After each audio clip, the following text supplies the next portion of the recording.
Have you ever heard of the witch who promised to return after 300 years?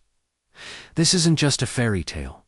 It's a real legend from England, centered around a woman named Mother Shipton. Born in the late 1400s in a cave in Yorkshire, Ursula Suntile, later known as Mother Shipton, was a figure of mystery from the very beginning. Legends say she was born during a violent thunderstorm, and that the local midwife was terrified by the strange events surrounding her birth. Growing up, Ursula was known for her unusual appearance, a large crooked nose, and a bent back. Because of this, she was often teased and isolated by the other villagers. She spent most of her youth in the same cave she was born in, studying the forest, the flowers, and the stars. It was here she began to develop her incredible gift for prophecy. She married a local carpenter named Tobias Shipton, and that's when she became known as Mother Shipton. People started to seek her out, not to mock her, but to hear her predictions. And her predictions were astonishingly accurate. She foresaw major historical events with chilling detail. She prophesied the Great Fire of London in 1666, writing, "When London's great city shall be burnt to the ground, then with a sad and sorrowful sound, the cries of the people will be heard all around." She also predicted the defeat of the Spanish Armada, describing ships made of wood that would come sailing on the sea. One of her most famous prophecies, however, was about the end of the world. She supposedly wrote, "The world to an end shall come," in 1881. As you can imagine, this caused mass panic as the date approached. People sold their belongings, quit their jobs, and waited for the end. But of course, 1881 came and went, and the world was still here. So, what happened? It turns out this specific doomsday prophecy was a fake. A bookseller named Charles Hindley admitted to inventing it in the 1860s to boost sales of a new edition of Mother Shipton's prophecies. This forgery damaged her reputation for a time, but her other, genuine predictions have stood the test of time. Now, for the most intriguing part of her story. Before her death, around 1561, Mother Shipton is said to have made one final, chilling promise. She declared that she would return exactly 300 years after her passing. Do the math, and that would place her return sometime in the 1860s. Coincidentally, or perhaps not, this was the exact same time Charles Hindley published his sensationalized book. Was this the return she spoke of? Not a physical resurrection, but her story and legacy being brought back into the public eye, more powerful than ever before. It's a fascinating thought. Her name, once whispered in a small Yorkshire town, became famous across the globe. All thanks to a man trying to make a quick buck. Today, you can still visit the cave where she was born, now a popular tourist attraction. Mother Shipton's story is a powerful reminder of how history and legend can intertwine, and how a person once outcast by society can become an enduring icon. What do you think? Was Hindley's book just a coincidence, or was it the fulfillment of Mother Shipton's final prophecy? Let me know your thoughts in the comments below. Thanks for watching, and don't forget to like and subscribe for more strange histories. Have you ever heard a sound that just won't go away? A faint, persistent noise that nobody else seems to notice? For one family, that sound was a soft, rhythmic ticking. And it came from a place they never would have suspected, an old, forgotten locket. The story begins in an antique shop, tucked away on a cobblestone street. A young woman named Clara was browsing when she spotted a beautiful silver locket, intricately carved with roses and vines. It felt strangely cold to the touch, but she was captivated by its dark charm and bought it without a second thought. Back home, she cleaned it up, planning to give it to her grandmother. That's when she first heard it. A faint tic-tac, like a miniature clock. She opened the locket, expecting to find a tiny timepiece, but it was empty. Just two hollow spaces, waiting for pictures. Confused, she shook it, held it to her ear. The ticking was undeniable. Her grandmother was delighted with the gift, but she also noticed the sound. "How quaint," she'd said. "A locket with a hidden heartbeat." She wore it every day, but soon things started to get strange. Her grandmother, once full of life, became withdrawn and tired. She complained of being unable to sleep, haunted by the constant ticking that seemed to grow louder each night.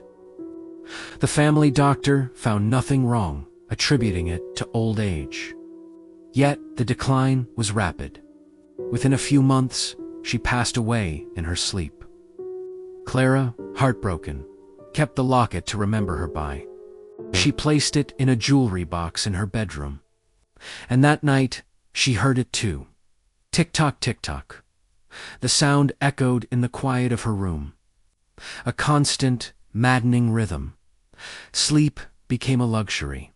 She grew pale and anxious, just like her grandmother. She'd wake up in a cold sweat, the ticking seeming to pulse in time with her own racing heart. Her friends said she was just grieving, that her mind was playing tricks on her. But Clara knew. It was the locket. Desperate for answers, she started researching its origins. The antique dealer only knew it came from an old estate sale. Clara spent weeks digging through local archives, searching for any mention of a silver locket. Finally, she found a diary entry from the 1800s. Written by a woman named Ilara. Ilara wrote of her fiancé, a clockmaker, who had given her a special locket. He was tragically lost at sea just days before their wedding. In her grief, Ilara wrote that she wished his heart would keep beating for her forever. The diary ended abruptly, with a final, chilling entry. "His heart, it ticks for me. It never stops. I cannot sleep. I cannot dream. It only ticks." The locket wasn't just a piece of jewelry.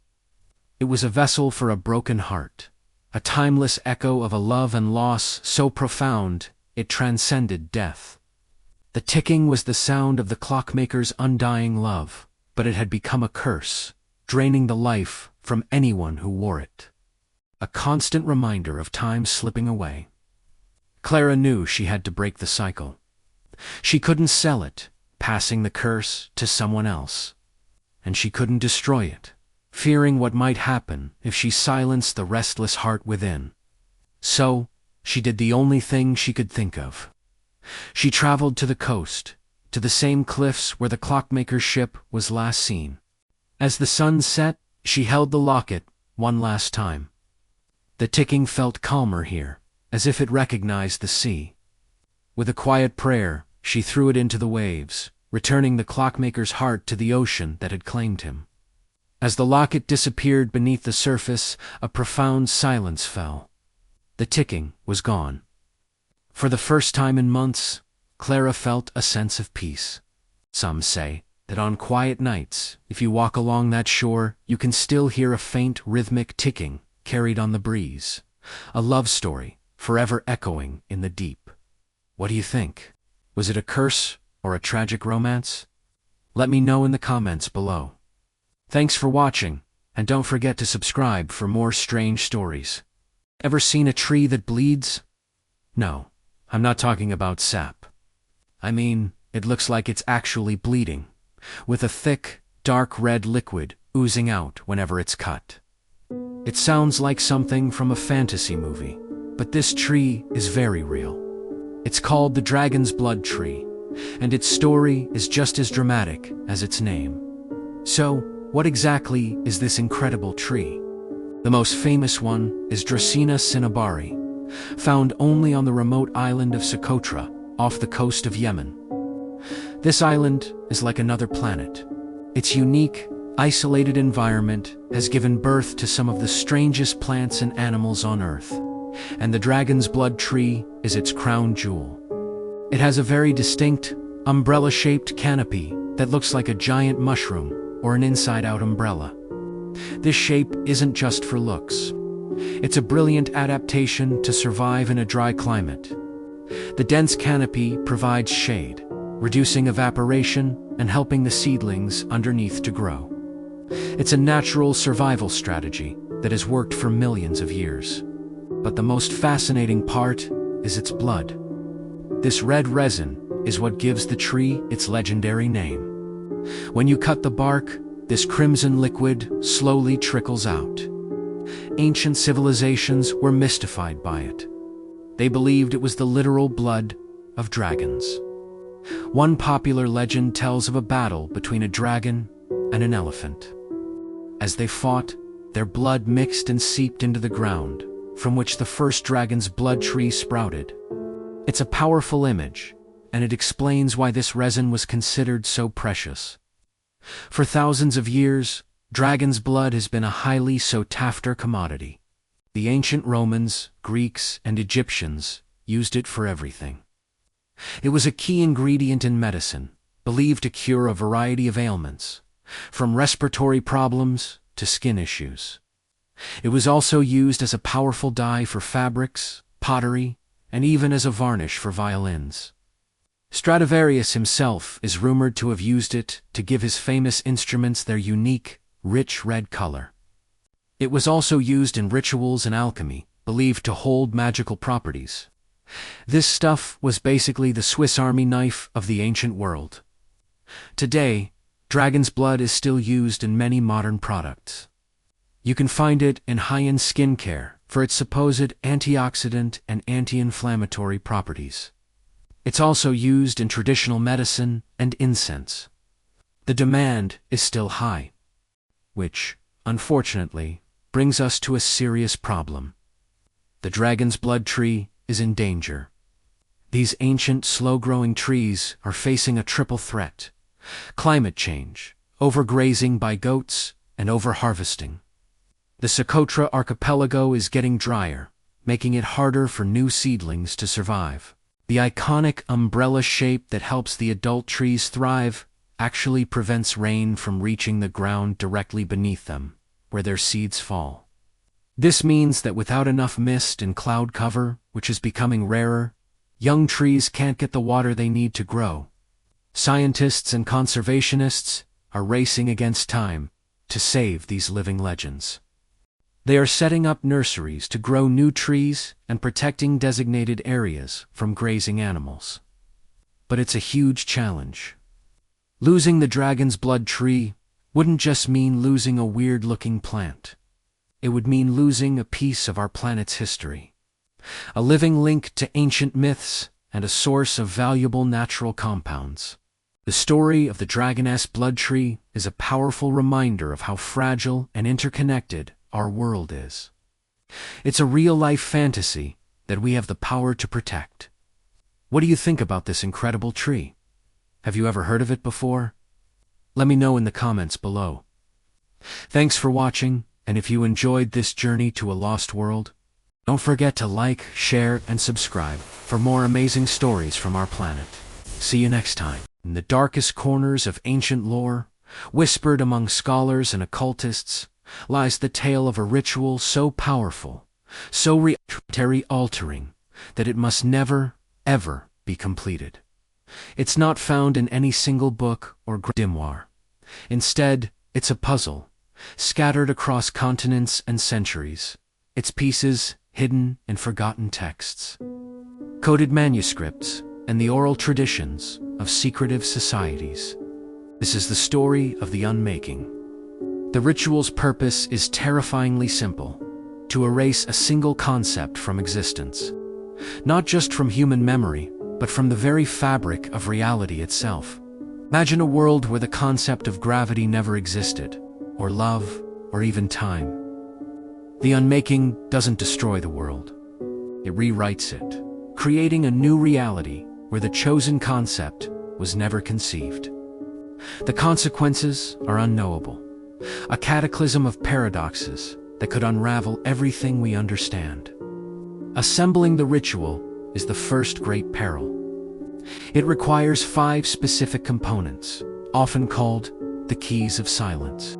The first is the echo of a starless night, a sound captured in a place utterly devoid of celestial light, a sound said to be the universe holding its breath. The second is the tear of a forgotten god, a crystallized drop of sorrow from a deity whose name has been lost to all living memory. The third key is the shadow of a thought unthought, a metaphysical object that can only be harvested from the mind of a being on the absolute brink of a world-changing discovery, right at the moment before the idea forms. The fourth is the heartwood of the first tree, a sliver of wood from a mythical tree believed to be the ancestor of all plant life on Earth, a tree that has long since vanished. And finally, the fifth key, a single, true name spoken backward. Not a person's name, but the true, cosmic name of the concept you wish to erase. Discovering this name is a lifetime's work in itself, a journey into the fundamental mathematics and language of creation. The ritual itself is performed on a night of a double eclipse, an astronomical impossibility where both the sun and moon are occluded simultaneously by an unknown celestial body. At the center of a circle, drawn with ash from a library that burned down before its books were ever read, the 5 keys are arranged. The incantation, a language that predates human speech, must be spoken without a single error, its syllables resonating with the frequency of the void. History is filled with cautionary tales, whispers of those who tried.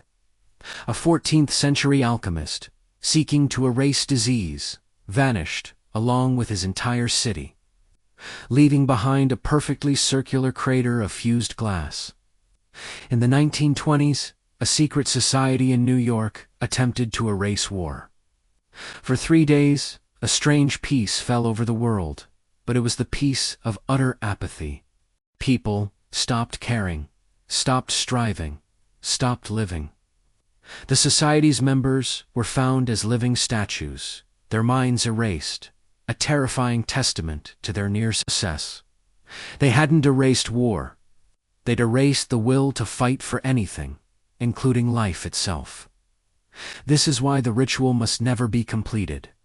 Some knowledge is too dangerous, some power too absolute. There are groups, even today, who act as guardians, hunting down the pieces of the ritual not to use them, but to keep them separate, forever. Because they understand the truth. Our world, with all its flaws, its pain, and its struggles, is a delicate tapestry. Pulling a single thread, even with the best intentions, could cause the entire thing to unravel into a chaos we cannot even begin to imagine. Thanks for watching. If you enjoyed diving into these forgotten mysteries, make sure to like and subscribe for more. Stay curious and stay safe. Have you ever heard of an herb garden that smells like blood? It sounds like something out of a horror movie, right? But this isn't fiction. Deep in the heart of traditional herbalism, there's a plant with a rather macabre reputation, bloodroot. Now don't let the name scare you off just yet. This fascinating plant holds secrets that are both beautiful and a little bit eerie. Bloodroot, or Sanguinaria canuncis, is a native North American wildflower. It gets its name from the dark reddish-orange sap that oozes from its rhizome, or underground stem, when it's cut or broken. The color is so intense and startlingly similar to blood that it is easy to see how ancient peoples made the connection. Imagine stumbling upon this in the forest, snapping a root, and seeing it bleed. It's no wonder it became a plant of great significance and a little bit of mystery. This plant is one of the first signs of spring, often popping up through the last of the winter snow. Its delicate, single white flower with a golden center is absolutely stunning. Each flower is wrapped in a single, large, lobed leaf, like it's holding a secret. The bloom itself is fleeting, lasting only a day or two before the petals fall away, leaving the unique leaf to grow larger throughout the summer. So, if you want to catch this beautiful display, you have to be quick. Historically, Native American tribes held bloodroot in high regard. They didn't just see a plant that bled. They saw a powerful tool. The vibrant red sap was used as a dye for clothing, baskets, and even as body paint for ceremonies. It created a beautiful, lasting reddish-brown color that was highly prized. Think about it, a natural, permanent dye sourced directly from the earth. It's a testament to their incredible knowledge of the natural world. Beyond its use as a dye, bloodroot was a key component in traditional medicine.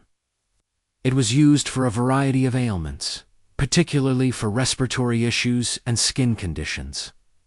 The main active compound in bloodroot is called sanguinarine, an alkaloid that has been studied for its various properties. This is where things get a bit tricky, and it's important to add a major word of caution here. While it was used traditionally, bloodroot is potent and can be toxic if used improperly. It's definitely not something you should experiment with at home. This is a plant best admired from a distance and appreciated for its history, not for self-medication. So, how can you bring the magic of bloodroot into your own life safely? Well, you can grow it in your garden. It thrives in shady, woodland-like conditions with rich, moist soil. Planting bloodroot is like planting a piece of living history. Every spring, when those pristine white flowers emerge, you'll be reminded of the plant's deep, complex story. It's a fantastic conversation starter and a truly unique addition to any shade garden. Just watching it unfurl from the forest floor is a magical experience. The story of bloodroot is a perfect example of how nature can be both beautiful and intense. It's a plant that commands respect. Its blood-like sap, its fleeting beauty, and its powerful history all combine to create a truly unforgettable botanical character. It's a reminder that even in the most delicate flower, there can be a story of power, survival, and a little bit of danger. It really makes you look at the world of herbs and flowers in a whole new light, doesn't it? Thanks so much for joining me on this journey into the world of the bleeding herb. If you enjoyed learning about this unique plant, make sure to hit that like button and subscribe for more deep dives into the fascinating world of botany. See you next time.